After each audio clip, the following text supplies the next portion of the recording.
오늘 이 자리에 학부모님들과 선생님들 그리고 학생들이 많이 오셨는데요. 제가 시작에 앞서서 질문을 하나 드리겠습니다. 여러분들 혹시 일기 쓰십니까? 일기 쓰시는 분 한번 손 들어보세요. 고맙습니다. 이번엔 질문을 한번 바꿔보겠습니다. 자, 다이어리 쓰시는 분 한번 손 들어보세요. 그렇죠. 감사합니다. 어디 가시나 희한한 건 뭐냐면 일기 쓰시는 분보다 다이어리를 쓰시는 분들이 많아요.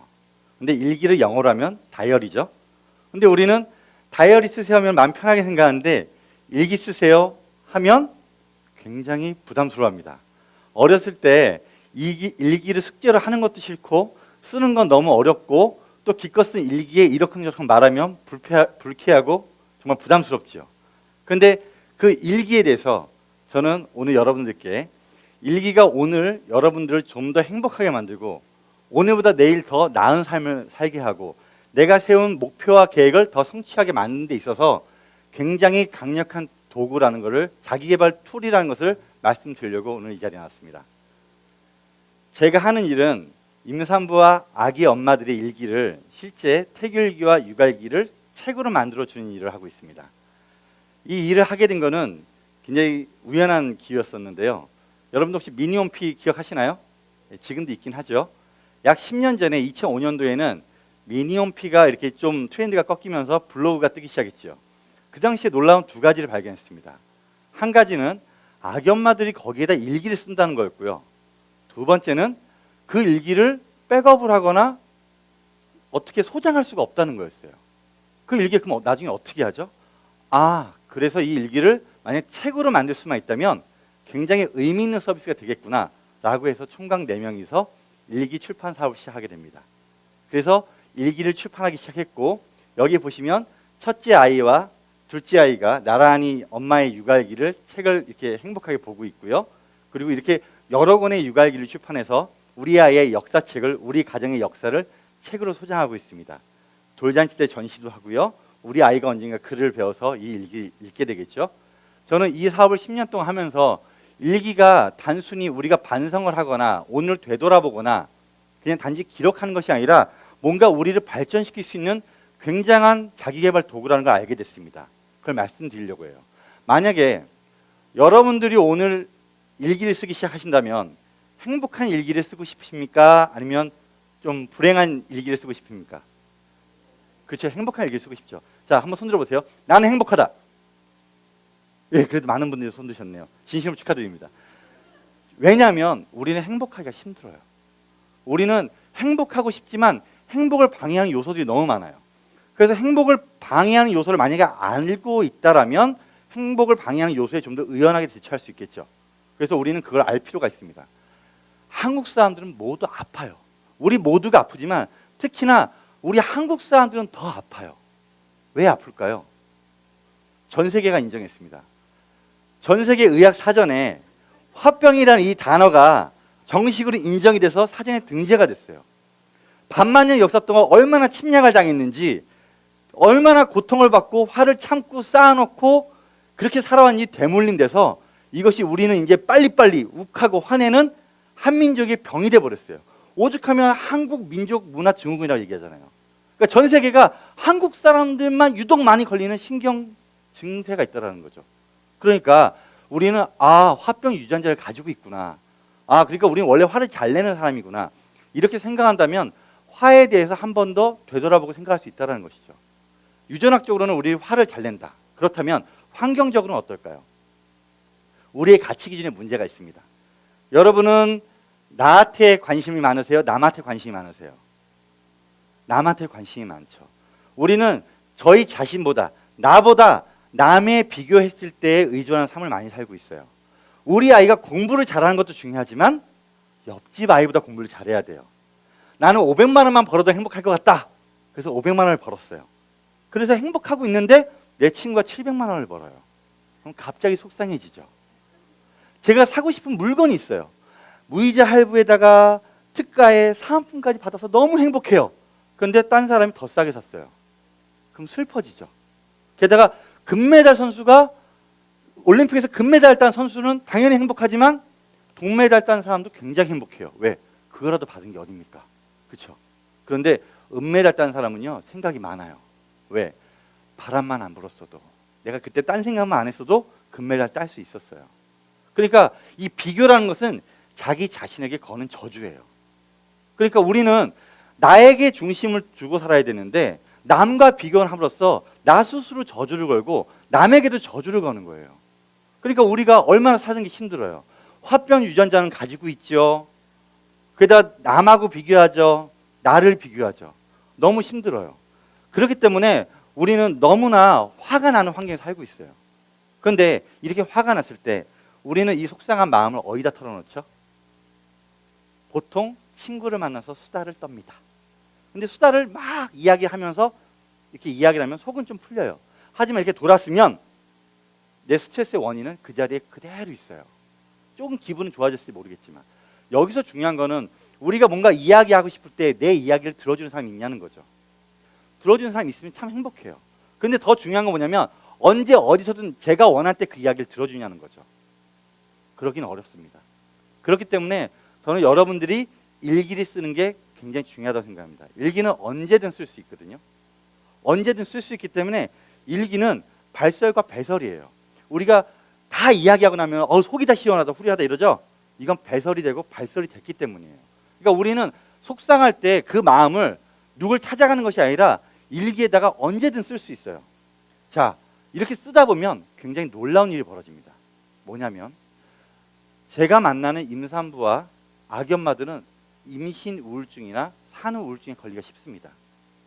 아기를 낳는다는 두려움, 출산의 두려움, 아기는 잘 태어날까?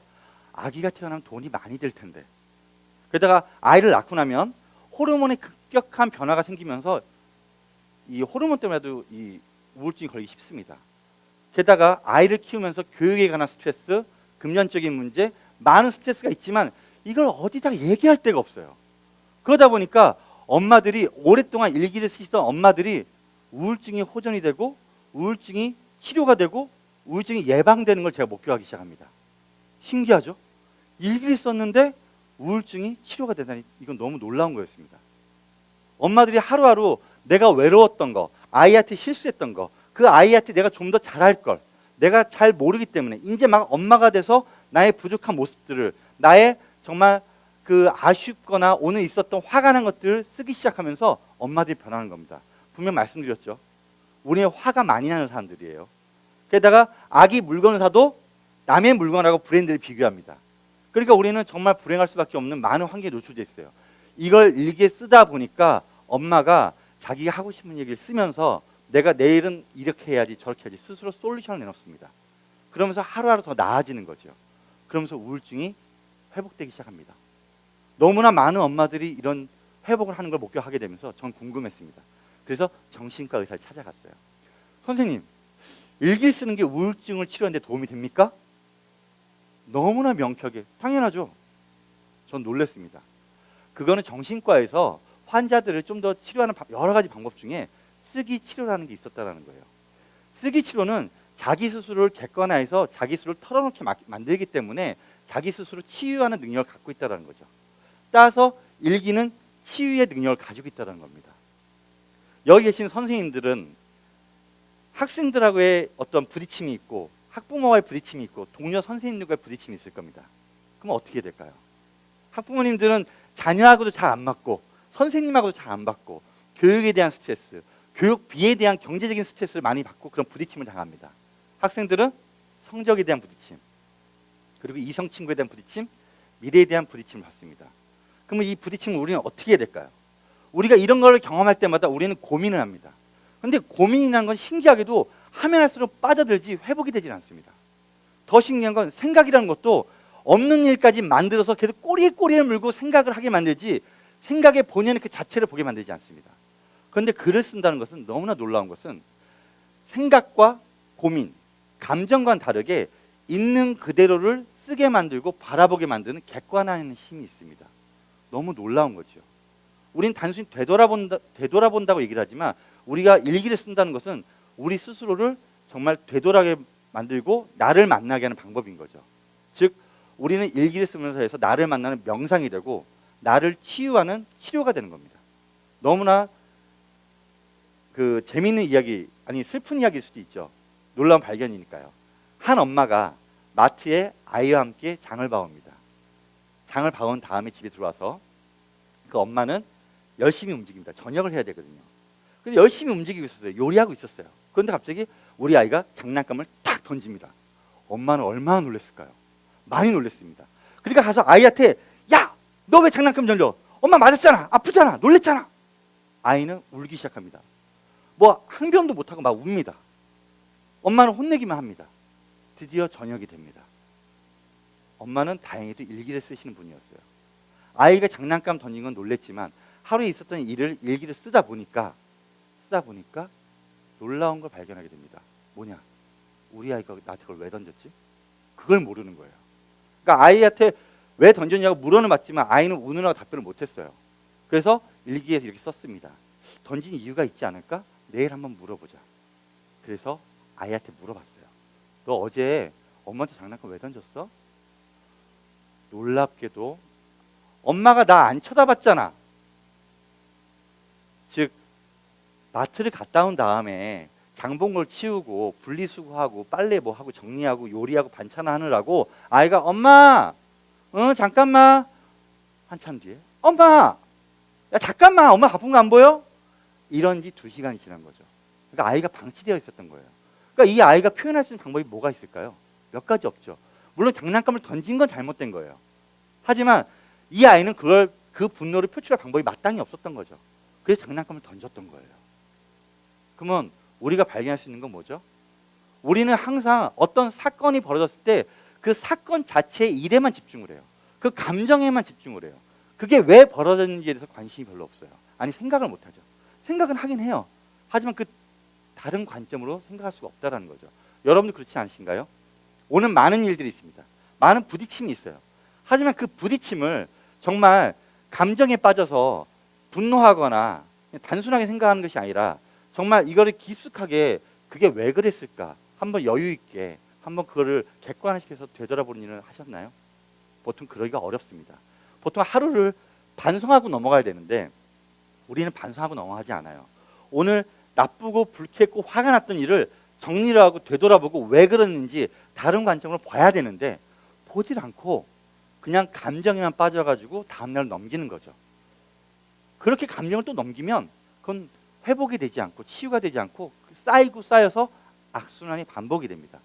따라서 우리가 벌어진 일에 대해서 그걸 있는 그대로 바라보고 그걸 다른 관점으로도 보고 생각과 감정보다는 그 있는 사실, 나에 대해서 우리 화가 나는 사람인데 그 화를 통제하고 화를 있는 그대로 바라보고 화를 좀 더 태연하게 바라보는 자세, 그리고 내가 남하고 비교당하고 내가 남하고 비교하지 않았는지 그거를 되돌아보면서 정리를 한다면 우리는 오늘보다 내일 더 나아질 수밖에 없어요. 따라서 우리는 쓰는 게 굉장히 중요하다는 겁니다. 하지만 쓰는 게 쉬울까요? 우리는 보는 건 쉬워요. 보는 건 쉬운데 그 다음에 좀 어려운 건 뭘까요? 본 걸 생각하는 거예요. 그 다음에 좀 어려운 건 뭘까요? 말하는 거예요. 말하는 건 그나마 좀 더 어려운 거예요. 그래도 우리 말 좀 잘 못하시는 분들 많죠? 그런데 정말 어려운 거는 말은 할 수 있는데 쓰는 게 너무 어려운 거예요. 쓰는 게 너무 어렵기 때문에 우리 아이들한테 일기 쓰라고 하는 거 사실은 그거 굉장히 힘든 일을 시키는 거예요. 우리들도 사실 글 쓰는 거 잘 못하잖아요. 글 쓰는 거는 우리가 봤을 때 뇌에서는 가장 고차원적인 행위예요. 그렇기 때문에 쉽지 않다라는 거죠.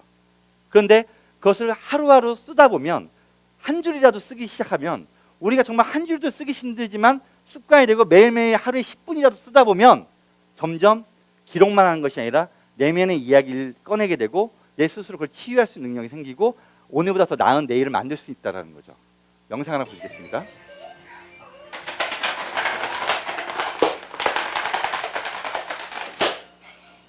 놀랍지 않습니까? 박수 한번 치시겠어요? 이 영상은 내가 과연 일기를 며칠이나 쓸까? 일기 쓰는 거 너무 어렵잖아요. 뱃속에 태교일기를 쓰려고 맘먹은 한 임산부가 일기를 쓰기 시작했어요. 근데 일기를 쓴다는 게 쉬운 일이 아니잖아요. 누구나 힘든 일이에요. 근데 이 엄마가 그래도 용기를 내서 하루하루 일기를 쓰기 시작한 것이 저 뒤에 도미노를 민 아이가 저렇게 성장했고 43번째 일기가 출판됐을 때 그걸 기념해서 이렇게 동영상으로 도미노를 찍으신 거예요. 대단하죠. 이렇게 우리는 하루하루를 뭔가 써간다라는 거.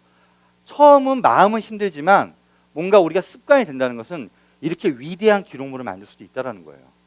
우리는 뭔가 계획을 세우고 목표를 세우면 작심삼일과 의지박약을 만나게 되죠. 절대 쉽지가 않습니다. 여러분들 옆에 매니저 있으세요? 비서 있습니까? 코치가 있어요? 우리가 뭔가 바꾸려고 마음을 먹어도 우리가 아무리 뭔가 계획과 목표를 세워도 우린 바뀌기가 힘들어요. 왜 바뀌기 힘들까요? 변화라는 게 그렇게 쉽지 않거든요. 그러다 보니까 우리는 예를 들어서 다이어트를 한다고 치면 다이어트 일지를 쓰는 사람이 다이어트를 더 잘합니다.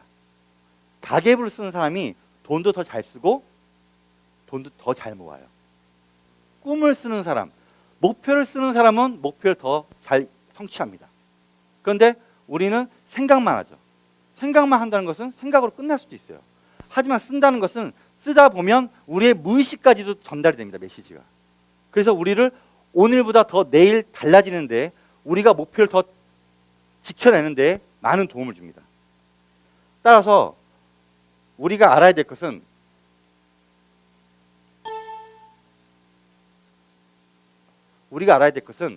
우리가 일기를 씀으로 해서 달라질 수 있다는 거예요. 우리가 오늘을 되돌아보는 사람은 미래를, 자신이 원하는 더 나은 미래를 만날 수 있는 사람이지만 오늘 일기를 쓰는 사람은 자기가 원하는 미래를 선택할 수 있는 사람이에요. 우리가 세운 목표들, 우리가 더 행복해지고 싶다면 우리가 화가 났을 때 그냥 화만 내지 말고 화를 일기에 쓰다 보면 왜 화가 나는지, 이 화를 그냥 감정으로 받아들일 것인지 아니면 내가 이 화를 다스릴 것인지, 내가 어떤 생각에 빠졌을 때, 내가 고민에 빠졌을 때 그거를 생각만 꼬리꼬리 물 것인지 아니면 글로써 내가 그걸 정리할 것인지, 오늘을 되돌아보면서 내가 세운 목표들, 내가 세운 꿈들을 적다 보면 우린 달라질 수가 있어요. 더 행복해질 수가 있어요. 아무리 우리가 행복을 방해하는 요소가 있다 하더라도 우리는 더 나아질 수 있고 더 행복해질 수가 있어요. 우리가 정말 중요한 것은 간절히 원하는 꿈이 있다라면, 우리가 간절히 행복해지고 싶다라면 우리가 원하는 것을 생생하게 상상하면서 그것을 느낌으로 그걸 느껴가면서 일기에 쓰세요. 그리고 간절한 마음으로 하루하루 그걸 실천하고 행동하세요. 실수하더라도 그걸 실수한 것을 더 잘할 수 있어 라고 칭찬하고 응원해주면서 또 쓰세요. 실패를 하든 성공을 하든 우울하든 행복하든 자기가 하고 싶은 얘기를 쓰다 보면 여러분들이 원하는 삶을 선택할 수 있고 여러분은 보다 행복해질 수 있습니다. 오늘 하루 단 10분이라도 여러분들이 한 줄 한 줄 적어서 그걸 습관으로 만들어 가다 보면 여러분들은 행복한 내일을 선택하고 만날 수 있으리라고 저는 믿습니다. 감사합니다.